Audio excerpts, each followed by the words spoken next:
Hello, back for Database Design Chat, third episode.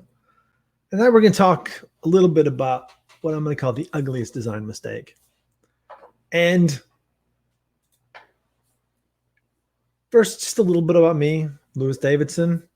If you want to know anything else, just go to my link tree. My Twitter's there, my email's there, whatever you need to get. My website's there. So just go there. Look me up. All right. The ugliest design problem that I see all too many people make is not naming things properly. Now, it might seem like kind of early in this chat history based on what I've already talked about to be talking about naming. Maybe you need to know how to design, how to structure things. But I'll tell you, the number one mistake I see people making, they'll name things in such a way that either they're trying to make it look mechanical enough so they can generate names from code and not make them too long, because nobody likes long names, right? I personally don't care about the length of names. I have enough tools out there like Redgate SQL Prompt that can do most of my coding for me. What I do, Matt, know is that when I go back to look at something, I know what it means. So, a couple of points. The hardest thing, again, one of the biggest topics, I should have probably called this database correctness, database design correctness chat, but one of the hardest parts about doing something and working with some code is you find variables, you find names, you find modules, and you go, what is in this module? Well, it's the X module. What does that tell me? That tells me literally nothing, right?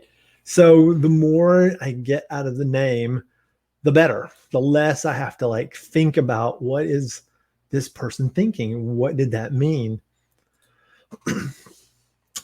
I'm all for repeatable patterns, but you can't make the repeatable pattern so complicated. Like the description columns are all going to be named D, and the customer table, they're going to be named CS, right?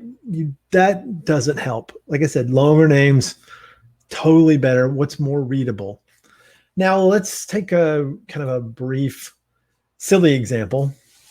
Let's say you have a table with two columns, and the first name column became a customer on date column. Fine. In context, I believe the first column is going to contain the name of a person, and the date is going to be held in the became customer date. So this is the date they became a customer. Fine, this is probably a customer table. But then I started digging through the data, and I find that the first name column has these numbers, letters, numbers and dashes. This is not at all what I hoped for, right? And then I have the became customer date contains a string. Well, sure, this was an exaggeration. I mean, this is not generally happening. But I gotta be honest, sometimes really, really obviously stupid, bad mistakes actually come out to be easier to work with than really subtle mistakes. So instead of it became the customer on date, you change its meaning. We'll talk about making your designs coherent in a later episode. But so while that was an exaggeration, this is a far more realistic example because it's true. So let's say you have a table and you find columns in it, state code and state ID. Now, by the names, you're expecting state code probably is maybe some letter, TN for Tennessee.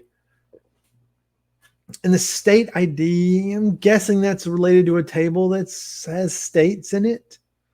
So you go looking around at the other columns in the other tables and you find a state or territory ID column. You may also find something else that has state in it. Then you find that you've got a state table in the database and a state or province table. And like I said, you probably find some state or province IDs around too. That's the key of the state or province table, the state ID. State table has a state ID or state code ID. Not really sure, right? You get these designs and you're like, I don't know what this means. Now I'm a user and I sit down and I go, let's write a query. What now? Right? And you're like, I don't know what I'm doing. I'm not going to get into right now. I'm right at the time I set up for these chats. I'm not going to get into exactly how you should name things or when you should use a naming standard or a different kind of naming standard. I will say this, though. It's really important to understand that our goal is correctness, right? Beaten down to death. Naming is the first part of that. Following some sort of standard, some sort of pattern, some sort of way that the customer looks at the data and knows what it means based on the name. And that goes for modules, code, everything. That's really important. Because if a user thinks they're getting a number value, but it means something else, your life hopefully is not in their hands, right? This isn't the air traffic controller who looks at the screen and goes, oh, you're 10,000 feet. And really that meant you had 10,000 packets of peanuts on board. That's, peanuts. I don't think we have peanuts anymore. Maybe crackers, but so it's really important. I mean, I'll look at some possible naming standard methodologies and we'll talk about, some stuff like that eventually. But I want to start out at the very least, if you're starting your design and you're doing the worst possible design out there, if you're using names that are descriptive enough so that the person sits down and can understand what they're looking at, even though it's bad, you won't be as confused as if there's a state or territory ID that refers to the state or province table and a state table that means the state of an item. Add some words to there. This is the customer state table. This is the status table. This is one. There's some value like that.